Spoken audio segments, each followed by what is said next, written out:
6 months after the death of Mahsa Amini sparked a wave of nationwide anti-government protests here in Iran, there are still sporadic calls for street demonstrations and pockets of protest here in the capital, Tehran, and elsewhere in Iran. But it's becoming increasingly clear that the number of the demonstrations and their intensity have decreased. There are fewer clashes, fewer reports of arrests, and fewer security forces roaming the streets, and you get the sense that the government believes that they've withstood and outlasted the street demonstrations. How did they do that?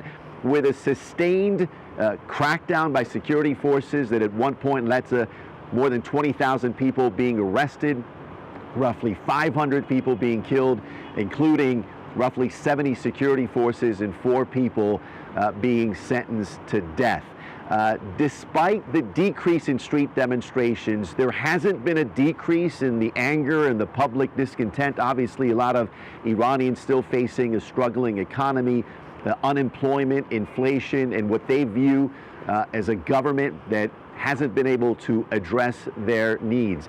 Despite the lingering frustration, in recent weeks there's been developments that have some Iranians, not all, but some Iranians wondering if better days ahead.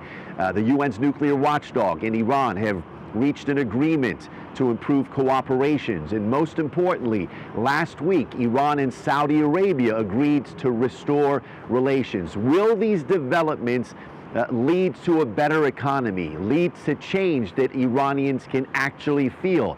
If they do, obviously it'll be welcome news to many Iranians. If they don't be surprised that anger and frustration that boiled over 6 months ago will continue to linger and simmer.